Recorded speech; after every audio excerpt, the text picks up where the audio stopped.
Cuando hablamos de cultivos de uso ilícito en Colombia, muchas veces pensamos en automático en drogas y narcotráfico, pero detrás de todo esto hay muchas más capas, hay historias, decisiones políticas, comunidades, intentos de solución y también hay errores. En este video queremos contarles un poco de cómo el país ha enfrentado este tema, qué propuestas han surgido y qué tanto ha funcionado. Podemos empezar mencionando lo que es un cultivo de uso ilícito, entendiendo que en Colombia, cuando hablamos de cultivos de uso ilícito, lo entendemos principalmente como las plantaciones de coca, marihuana y amapola. Pero debemos entender que las plantas en sí solas no son ilegales. Lo ilegal es el producto final que termina siendo la fabricación de drogas ilegales aquí en Colombia. Algo que debemos diferenciar es el término de cultivos ilícitos con el término de cultivos de uso ilícito, entendiendo que los cultivos ilícitos es un término que criminaliza todo el proceso desde la siembra hasta la fabricación y el consumo de drogas, y cultivos de uso ilícito es un término mucho más reciente que apareció en el Acuerdo de Paz en Colombia, donde reconoce que existen muchas comunidades campesinas que cultivan por necesidad y lo que se penaliza es cuando termina este cultivo en el narcotráfico. ¿Dónde se encuentran los cultivos de uso ilícito en Colombia? Al año 2021 había un área sembrada con planta de coca correspondiente a 143.000 hectáreas aproximadamente, siendo Tibú el municipio con más hectáreas plantadas con cerca de 22.000. Además, el 62% de los cultivos de uso ilícito en Colombia se encuentran en los departamentos de Nariño, norte de Santander y Putumayo. Un 52% del área plantada se localiza en zonas de manejo especial, como lo son los parques nacionales naturales en un 4%, resguardos indígenas en un 10%, en reservas forestales un 17% y 21% en tierras de comunidades negras. En contexto regional tenemos la región del Putumayo-Caquetá como primera y los municipios más afectados de esta región son San Miguel, Valle del Guamués, Orito y Puerto Asís, dirigiendo la concentración de los cultivos de uso ilícito hacia el Putumayo, en la frontera con el Ecuador. En esta región se cultivan 106 variedades de mayor productividad, como es la denominada Chipará, la Orejona y la Cuarentana, en un 9, 7 y 7% respectivamente, las cuales se cosechan alrededor de 3.5 veces al año y teniendo una densidad de plantas de 10.100 plantas por hectárea. Como segunda región tenemos a la región Pacífico. Esta es la primera región por hectárea plantada de coca, con un total de 89.266 hectáreas, lo que representa el 44% del total nacional. Asimismo, respecto al año 2020, presenta un aumento del área cultivada total del 76%. Del total de sus 178 municipios, 75 de ellos se encuentran afectados. Allí también se puede encontrar 9 de los 14 enclaves productivos de todo el país, que son territorios organizados, optimizados y especializados para la producción de planta de coca. En esta región se cultivan 18 variedades de mayor productividad, como es la denominada Chipará en un 57% e Injerta en un 14%, de las cuales se cosechan alrededor de 3.9 veces al año y teniendo una densidad de plantas por hectárea de 7.900. Como tercera tenemos la región del Catatumbo. Esta región se encontró en segundo lugar en materia de área sembrada de planta de coca con unas 42.576 hectáreas, aportando al total nacional un 21% y mostrando un incremento del 6% respecto al año anterior.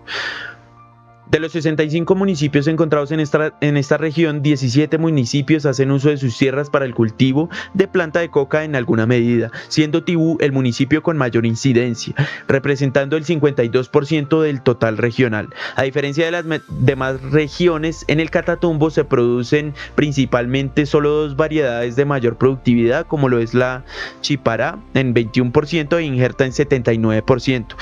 Las cuales se cosechan alrededor de 3.2 veces al año y teniendo una densidad de plantas de 9.800 plantas por hectárea.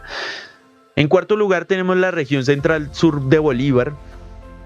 En la extensión de esta región se cultiva la planta de coca en 34.000 hectáreas aproximadamente, lo que representa el 17% del área nacional cultivada. Además la posicionan en la tercera región en el top nacional de hectáreas de cultivo de coca, en donde 50 de los 654 municipios que se acuñan en esta se encuentran afectados por esta problemática. El 34% de las hectáreas cultivadas se concentran en Valdivia, San Pablo y Tarazá, siendo el área cultivada en esta región un 35% más grande que en el año 2020. En quinto lugar tenemos la región de Meta Guaviare. Esta región ocupa el quinto lugar de las regiones con más área sembrada, representando 6.075 hectáreas, lo que es un 3% del total nacional. De los 33 municipios adjuntos a esta, 10 se encuentran cultivando la coca, con un 70% del área cultivada local alojada en los municipios como El Retorno, Miraflores y San José del Guaviare. Además, presenta un aumento del área total cultivada de esta zona en un 36% respecto al año anterior. En la región Meta Guaviare se cultivan 4 variedades de mayor productividad, principalmente, entre las que predominan Tingo María en un 37% y La Dulce en un 19%, las cuales se cosechan alrededor de 5.3 veces al año, la mayor tasa de cosecha del país, y teniendo una densidad de plantas por hectárea de 9.800. En sexto lugar tenemos a las regiones de Orinoquía, Amazonía y Sierra Nevada de Santa Marta. Estas 3 regiones se caracterizan por presentar una cantidad de áreas cultivadas mínimas en comparación al total nacional, con valores de 311 hectáreas para la región de Orinoquía, que sufrió un aumento del 157% respecto al año anterior, repartidas únicamente en el municipio de Cumarimbo, con una densidad de plantas de 13.300 plantas por hectárea, un promedio de cosechas al año de 3,9 y cultivando principalmente las variedades peluseña en un 74% y silvestre en 13%.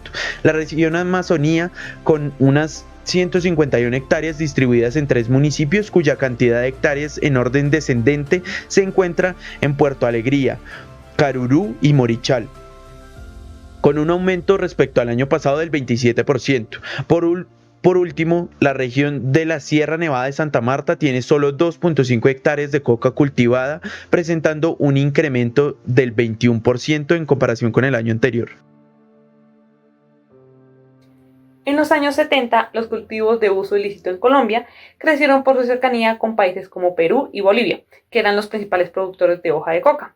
Inicialmente, los traficantes extranjeros traían la hoja de coca desde el Ecuador y contrataban campesinos colombianos para procesarla. Estos mismos traficantes fomentaron el cultivo en zonas selváticas de Colombia, como Caquetá, para no importar la hoja desde otros países. A comienzos de los años 70 se inicia la bonanza marimbera, que es un periodo que se caracteriza por la siembra de grandes áreas de marihuana en la Sierra Nevada de Santa Marta y en la serranía de Perijá. Se cree que llegaron a sembrar 30.000 hectáreas de marihuana en el país. Y a finales de los años 70, el gobierno colombiano comenzó a erradicar los cultivos ilícitos con paraquat, y en 1984 se introdujo el glifosato para combatir los cultivos de marihuana, lo que marcó el fin de la bonanza marimbera. En parte también por la producción de cannabis en California, disminuyendo así la demanda. Ante esto, muchos cultivadores reemplazaron la marihuana por cultivos de coca, especialmente en zonas como Guaviare, y donde el 50% de las tierras estaban sembradas por coca. Además, la transición se vio facilitada por la presencia de grupos armados que ejercieron control sobre las áreas de cultivo.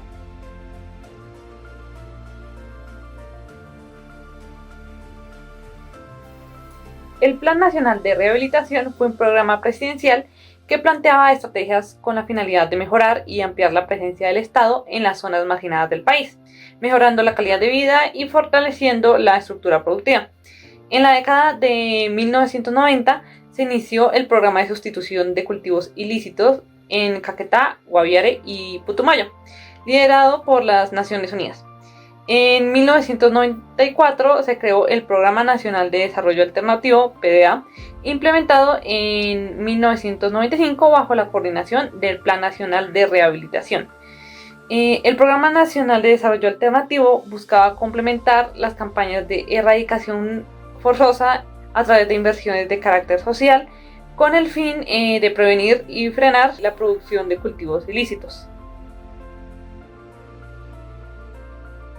En 1994 se consolidó el Plan Nacional de Desarrollo Alternativo PLANTE con el objetivo de complementar la erradicación forzosa mediante alternativas legales de ingresos y fortalecimiento institucional. Sin embargo, el programa partió de una estimación errónea de 30.000 familias cultivadoras sin realizar censos previos. El PLANTE diferenció entre cultivos de subsistencia y cultivos comerciales de más de 3 hectáreas vinculados directamente con el narcotráfico, generando el reclutamiento de jornaleros que no estaban vinculados. Entre 1995 y 1996 se realizaron marchas campesinas en Putumayo, Guaviare y Caquetá en rechazo a las fumigaciones aéreas, ya que destruían tanto cultivos lícitos como proyectos de sustitución. El gobierno respondió a las protestas con inversiones sociales, pero al no adaptarlas a las actividades productivas de las comunidades, estas medidas resultaron ineficaces. Hablando un poco del Plan Colombia, esta fue una alianza entre el gobierno de Estados Unidos y el gobierno colombiano, lanzada en 1999 bajo el mandato de Andrés Pastrana, donde la idea principal era combatir el narcotráfico y ayudar a resolver el conflicto armado. Aunque en principio se mostró como una estrategia para la paz, en la práctica se centró mucho en la lucha contra las drogas y el fortalecimiento militar. Esto último gracias a un aporte de más de $7.000 millones por parte del gobierno de Estados Unidos para poder equipar y entrenar al ejército colombiano. Bueno, sin embargo, una de las partes como más polémicas de este plan fue la fumigación con glifosato, la cual fue criticada por sus efectos en la salud, el ambiente y obviamente en las comunidades rurales, aunque si bien hubo como resultados como la disminución temporal de cultivos y el debilitamiento de las FARC, el enfoque militar como que dejó de lado las raíces del problema y pues el narcotráfico simplemente se reinventó, se adaptó, buscó otros caminos y siguió. Y en cuanto al desarrollo alternativo, pues este quedó en manos del Fondo de Inversión para la Paz, que asumió el liderazgo en lo económico y en lo social, integrado en parte por el programa Plante, aunque pues esto sin reemplazarlo del todo, ¿no? A pesar de todo esto, el Plan Colombia sí logró reducir los cultivos de coca en el país. Entre el 2000 y el 2005 pasaron de más de 160.000 hectáreas a cerca de 85.000 hectáreas gracias a la erradicación manual y la aspersión de áreas con glifosato. En total se fumigaron más de 700.000 hectáreas y se erradicaron manualmente más de 60.000. Aunque la meta era reducir los cultivos de uso ilícito en un 50%, esto solo se logró en algunas regiones donde la erradicación fue mucho más intensa. Y pues además surgió un problema conocido como el efecto globo, que básicamente es un fenómeno por el cual los cultivos erradicados en una zona se trasladan a otra zona, a otras regiones cercanas, haciendo que el problema no solo no desaparezca, sino también se disperse.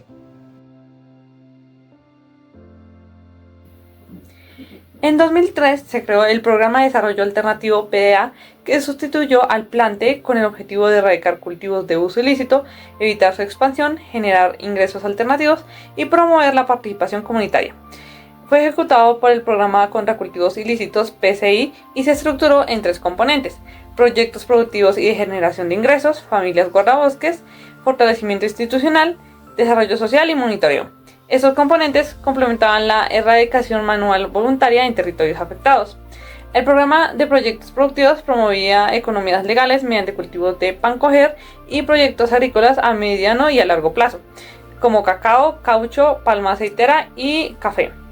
El programa Familias Guardabosques buscaba promover la conservación ambiental, ofreciendo apoyo económico a familias campesinas para proteger y recuperar ecosistemas afectados por cultivos de uso ilícito.